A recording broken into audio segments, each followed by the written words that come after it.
यह हाल ही में नेटफ्लिक्स पर आई एक सर्वाइवल थ्रिलर मूवी है। कहानी की शुरुआत में हम एक कपल को देखते हैं जिन्होंने काफी ऊंचे पहाड़ों पर अपना कैंप लगाया हुआ था। दरअसल ये दोनों पहाड़ों पर चढ़ाई करने आए थे। तभी अचानक से मौसम खराब होता है, जिस वजह से ये नीचे जाने का डिसाइड करते हैं। तभी नीचे जाते वक्त उस आदमी की रस्सी का हुक खुल जाता है और वो सीधा नीचे खाई में जाके गिर जाता है। उसकी वाइफ उसे देखकर बहुत ही ज्यादा तेज चिल्लाती है, पर वो उसे बचा नहीं पाती। फिर कुछ टाइम बाद हम उसी लेडी को देखते हैं। उसका नाम टेसा होता है।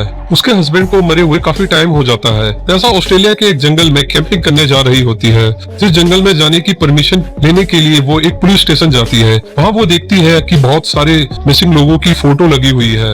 वो सभी लोग उसी जंगल में मिसिंग हुए होते हैं। अब ताशा भी उसी जंगल में जा रही होती है। फिर ताशा फॉर्म फिल करके जंगल की ओर निकलती है। जंगल में जाने से पहले वो एक शॉप पर जाती है। वहाँ पर कुछ सामान ले रही होती है। तभी एक आदमी उसे परेशान करता है। तभी बैन वहाँ आकर उस आदमी को धमकाकर वहाँ से भगा देता है। फिर ताशा वहाँ से निकल जाती है। वो अपनी गाड़ी में उस जंगल का मैप देख रही होती है। तभी वहाँ पर वही आदमी बैन आ जाता है और वो उसे बताता है कि जंगल में इस जगह कैंपिंग करें, ये जगह बहुत ही सुंदर है। और बैन उसे कहता है कि तुम चाहो तो मैं भी तुम्हारे साथ चल सकता हूँ, पर ताशा उसे मना कर देती है। और फिर ताशा जंगल की ओर चली जाती है। फिर जंगल में पहुंचकर वो अपना कैंप वहां लगाती है। फिर रात में वो दिखती है वही लड़के जो उसे शॉप पर परेशान कर रहे थे वो वहीं पर आ गए हैं। वो लड़के उसे अपने साथ पार्टी करने के लिए कहते हैं, पर ताशा उन्हें मना कर देती है। फिर ताशा रात में अपनी गाड़ी में जाकर सो जाती है। फिर ताशा सुबह उठकर उन लड़कों को देखती है, पर वो लड़के तब तक वहाँ से चले गए होते हैं। फिर ताशा अपनी बोट लेके नदी में उतरती है और वो बहुत एंजॉय करती है।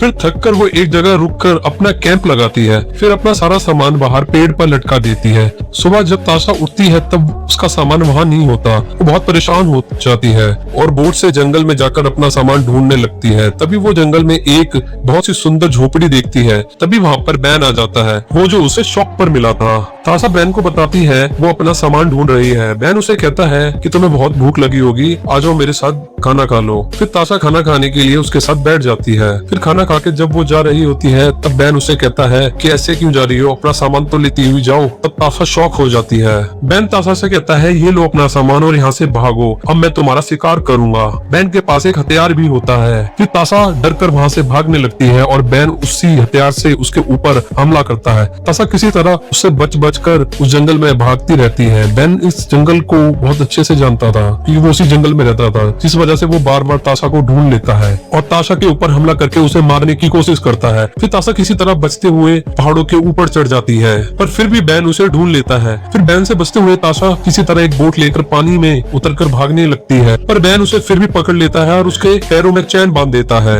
पर ताशा बैन की आंखों में स्प्रे कर देती है, जिसकी वजह से बैन को कुछ दिखाई नहीं देता और वो अपनी आंख पानी में धोने लगता है। और उसी समय ताशा उस चैन को खोलने की कोशिश करती है, पर बैन अपना हथियार उठाकर ताशा के सामने तान देता है और उसे पकड़कर अपने साथ ले जाने लगता है। बैन ताशा को एक गुफा में लेकर जाता है। वहाँ पर बहुत सारे लोगों की बॉडी पड़ी होती है। वो वही लोग होते हैं जो ताशा ने पुलिस स्टेशन में मिसिंग हुए लोग देखे हुए होते हैं। बैन एक साइको किलर होता है, उसे लोगों को मारने में बहुत ही ज्यादा मजा आता है। और ताशा भी अब यहाँ पे फंस चुकी होती है। वो किस तरह बैन से बचकर निकलेगी आइए देखते हैं। तभी ताशा एक फोटो देखती है और वो बैन से पूछती है कि ये लेडी कौन है। बैन उसे बताता है ये उसकी माँ है। ताशा कहती है कि तुम अपनी माँ की तरह दिखते हो। ये सुनकर बैन बहुत ही ज्यादा भावुक हो जाता है और ताशा को अपने गले से लगा लेता है। तभी ताशा उसके कान में काट लेती है और अपने हाथ खोलकर पानी में कूदकर भागने लगती है। पर ताशा के हाथ से जो जंजीर बंधी होती है वो जंजीर बैन के हाथ में भी बंधी होती है। बैन भी ताशा के साथ पानी में कूद जाता है। वो दोनों बड़ी झील से सीधा नीचे गिर जाते हैं। फिर ताशा एक बड़ा सा पत्थर उठाकर बैन के सर पर मारती है, जिससे वो बेहोश हो जाता है और ताशा अपना हाथ खोलने लगती है। तभी बैन को होश आ जाता है और वो उसका गला दबाने लगता है, पर वो उसे इतनी आसान मौत नहीं देना चाहता था, इस वजह से वो रुक जाता है। बैन ताशा को तड़पा कर मारना चाहता था।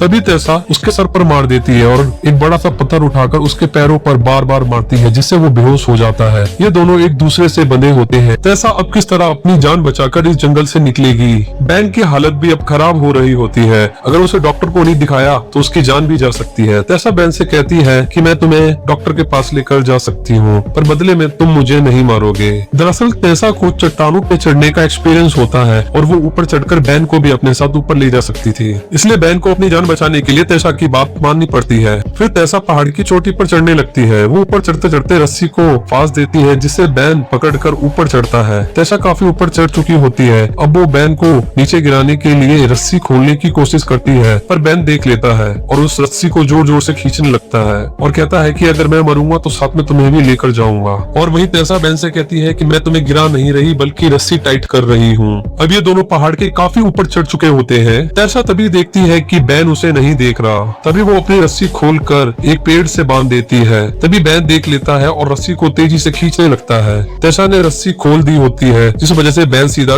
खाई में जाके गिर जाता है। फिर बड़ी मुश्किल से टेसा पहाड़ के ऊपर चढ़ जाती है। अब वो आजाद थी। अब उसे किसी का कोई डर नहीं होता। फिर रात में जंगल में टेसा को एक कार्ड दिखती है जिसमें कुछ लोग होते हैं। टेसा उनसे मदद मांगती है और वो लोग उसे जंगल से बाहर निकाल देते हैं। जंगल से निकलने के बाद टेसा सीधे पुलिस स्टेशन जाती है और वहाँ जाकर उस साइको किलर के बारे में उनको बताती है। फिर वो लोग टेसा के साथ उस जगह हेलीकॉप्टर से जाते हैं और वहाँ पर उन सभी लोगों की बॉडी को रिकवर करते हैं। फिर हम देखते हैं टेसा एक समुद्र के किनारे खड़ी होती है। अब वो बहुत ही ज्यादा खुश होती है और वो अपने हस्बैंड की आखिरी निशानी उस कैंपस को समुद्र में फेंक देती है और वहाँ पर बैठकर खुश हो रही होती है। और यही इस मूवी की एंडिंग हो जाती है।